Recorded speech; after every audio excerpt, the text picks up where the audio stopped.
Tudo bom, Pimpolhos? Professor Rodrigo Woloski, prof de História do auladê.com.br. Assistam nossas aulas lá de História de todas as disciplinas, tá? Bem bacana. Turma, a aula de hoje é Brasil, é a economia mineradora, ou também chamada de economia aurífera. Turma, o ciclo do ouro é um outro nome popular aí dessa economia mineradora, da mineração no Brasil colônia. Temos que lembrar, Pimpolhos, que nós tivemos o ciclo do pau-brasil, ou a economia extrativista da madeira, principalmente pau-brasil, no século XVI, nas primeiras décadas da colonização portuguesa. Depois nós tivemos a economia do açúcar, açucareira, o ciclo do açúcar, no século XVI e XVII. E essa economia açucareira entrou em declínio, entrou em crise dentro daquele processo histórico que nós já temos aula aí da União Ibérica e da ocupação holandesa no Nordeste brasileiro, fazendo com que o nosso açúcar, a economia açucareira, entrasse em crise, em decadência, sofresse com a concorrência da Holanda, lá nas suas colônias caribenhas das Antilhas.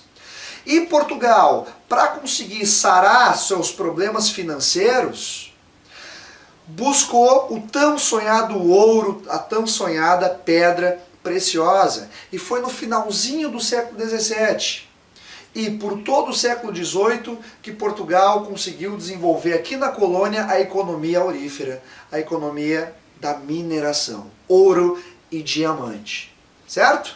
Os bandeirantes, o movimento do bandeirantismo foi financiado para buscar esse ouro que foi encontrado no final do século XVII. E por todo o XVIII nós vamos ter o ciclo do ouro substituindo a economia do açúcar. Lembra, não quer dizer que o açúcar deixou de ser cultivado. Não, o açúcar continuou. Mas a principal economia dos lusitanos aqui na sua colônia, aqui na sua empresa colonial, foi o ouro, foi o diamante, Pimpolhos. É isso que a gente vai ver na aula agora aqui, certo? Vamos mais? Olha aqui as características dessa mineração. Bom, lembra que a principal região do nosso ouro e diamante, a principal região de extração lá no século XVIII é Minas Gerais, é Goiás e é o Mato Grosso. Principalmente Minas Gerais. Olha aí, Minas Gerais. Abraço lá ao povo de Minas, Goiás e Mato Grosso. É a principal região da mineração aqui no período colonial, século XVIII, queridos. Olha, a propriedade dessa economia mineradora, ela é privada. O colono tinha a concessão, a permissão de usufruir aquela terra, mas quem investia naquela terra para buscar o ouro, para garimpar o ouro e o diamante, era o colono. Ele comprava a mão de obra, ele investia na técnica daquela mineração. Então a propriedade é privada, investimento privado do colono e não do rei de Portugal. Lembrando que o nosso ouro aqui, ele era do tipo, a extração do tipo aluvial, de superfície, de peneirar o ouro, certo? O nosso ouro aí do tipo aluvial, um ouro de superfície que também facilmente esgotado. Se extraiu muito ouro no século XVIII no Brasil, chegou um determinado momento, no final do XVIII para o XIX, que aquele ouro, aquele diamante já estavam escassos. Então, te liga aqui, propriedade privada. Pimpolhos, vem comigo, ó. A produção extrativista, é claro, né? A gente extrai, nós extraímos o ouro e o diamante da terra. Nós não plantamos ouro e diamante, seria bom, né? Mas não, nós extraímos ouro e diamante, certo? Então a produção é de extração, que nem o pau-brasil, tu extraía a madeira do litoral brasileiro, agora tu extrai da terra, do solo, do fundo dos riachos, o ouro e o diamante, certo? Então a produção extrativista, a extração. Queridos, vem comigo, mão de obra, a mão de obra escrava, a base da mão de obra dos garimpos, da mineração, era a mão de obra africana. O comércio internacional de escravos foi intensificado no século XVIII para suprir a demanda de trabalho que a mineração permitiu por aqui. Mas não esqueçam que a maior parte da população da mineração eram os escravos. A base do trabalho, a base da pirâmide social, do trabalho do ciclo do ouro, da mineração, eram os escravos negros. Os indígenas foram menos usados. Então por isso é principalmente os escravos, negros. Mas também nós temos o aumento da mão de obra livre. Como nós tivemos um crescimento demográfico, populacional aqui na colônia, bom, se aumentou também a mão de obra livre assalariada. Mas não esqueçam, pimpolhos, a base do trabalho é escrava, é africana. E mais aqui, ó, o mercado. O mercado, ó, o prof sublinhou, destacou externo.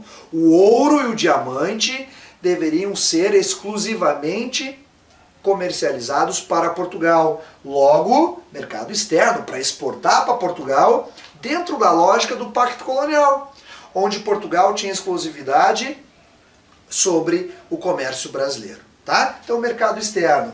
O ouro era para ser vendido, comercializado. Já o diamante era monopólio da coroa portuguesa. O ouro era vendido para Portugal, mas Portugal estipulava o preço, o valor desse ouro, porque era o único comprador, isso na lei. Por isso que o contrabando era muito grande. Ouviram falar do Santinho do Pauoco, né? Esconder ouro, pedras de ouro dentro de santos ocos de madeira. Né? Então, o ouro para extração, para ser comercializado dentro do Pacto Colonial do mercantilismo português. Mas nós também temos o fortalecimento do mercado interno. Como a colônia aumentou demograficamente, o seu número populacional cresceu, elevou-se, e também nós temos um maior território colonizado, ocupado dentro aqui do Brasil, é natural o mercado interno para alimentar, para vestir toda essa população, como por exemplo a pecuária no Rio Grande do Sul, a pecuária, o charque, o couro, o sebo gaúcho, a pecuária do Rio Grande do Sul abastecendo a região mineradora, também o centro da colônia, Rio de Janeiro. Tá? Mas principalmente aqui a mineração. Então nós temos o algodão do Maranhão, é o mercado interno mais fortalecido. Tá, pimpolhos? Então isso aqui são características básicas aí da mineração. Agora, vem comigo, ó, modificações coloniais. Nós temos nós temos uma interiorização da colônia, claro. Nós temos o deslocamento da economia do açúcar para a economia mineradora. Nós temos aula aí do açúcar brasileiro. Onde é que era o açúcar? No litoral. Então nós temos um deslocamento da economia litorânea, principalmente do Nordeste até São Paulo, São Vicente, para o interior da colônia, para a região das Minas Gerais, Goiás, Mato Grosso. Tá? Então nós temos uma interiorização. Nós temos a população brasileira colonial adentrando no território aqui do país. Tá? O crescimento demográfico, nós já citamos, principalmente de escravos. A maior leva de escravos que entraram na história do Brasil foi no século XVIII, que é o século da mineração, certo? Que entravam aqui e trabalhavam naquelas condições horrorosas, né, que a gente já citou em aula de Enem, sobre a escravidão no Brasil. Uma maior urbanização, pimpolhos.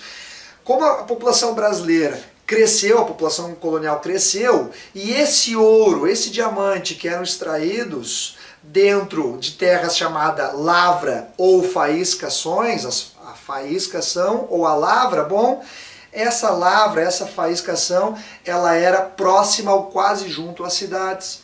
Por isso uma maior urbanização. Diferente de produtos como o açúcar, que é extremamente rural, o ouro e o diamante não. As cidades, na verdade, foram se formando em torno de garimpos, em torno de lavras de propriedade para a extração do ouro e do diamante. O mercado interno é uma modificação importante, a troca, produtos sendo comercializados entre os colonos, entre as províncias, como exemplo, né, o Rio Grande do Sul comercializando couro, sebo, animais, a pecuária gaúcha aí no mercado interno. Tá? Então o mercado interno é um destaque, é uma modificação que nós temos, a troca de produtos dentro da colônia. Bom, a arte do barroco mineiro, também a literatura mineira. A gente tem que citar o Aleijadinho, por exemplo. A obra Marília do Dirceu, né? o grande escultor Aleijadinho, que é desse período aqui, do século XVIII, do ciclo do ouro da mineração, onde Minas Gerais e arredores se tornaram o principal eixo econômico, se tornaram a principal região econômica do Brasil, principal fonte de lucro, de renda para Portugal. Então a gente tem um desenvolvimento artístico muito grande, nós tivemos, né, esse desenvolvimento muito grande no Brasil no século XVIII, lá na região das Minas Gerais, certo? E uma maior crítica contra o Pacto Colonial. Pimporos, como nós tivemos uma elite, como nós tivemos colonos proprietários dessas lavras, do direito de extrair esse ouro e esse diamante, bom, alguns conseguiram se enriquecer e ao longo do processo histórico, esses colonos mais fortalecidos economicamente passaram a questionar o Pacto Colonial, passaram a questionar o colonialismo. Por que que o colono, por que que o lavrador, o proprietário dessas minas, tinha que apenas vender o seu produto para Portugal? Já pagava impostos como quinto, impostos como captação, como a famosa derrama, certo? E ainda, além disso, tinha que comercializar apenas com Portugal, vender e comprar produtos de Portugal. Por que, o colono dizendo, por que eu não posso comprar, vender direto do inglês, que é mais rentável para mim? Então, questionar o monopólio português, isso se acirra, aumentou, ocorreu com maior frequência no século XVIII. Então não vai demorar nós estudarmos, nós vermos aí o processo de independência brasileiro. Tá, turma? Agora, né, a gente vai se despedindo. Não deixem de assistir às aulas do conteúdo de história, desde a pré-história, desde o Brasil Colônia até chegar aqui. Sempre é bom revisar, ver as nossas aulas postadas, assistir, curtir os demais profs. Muito obrigado pela atenção de vocês. Até a próxima. Tchau!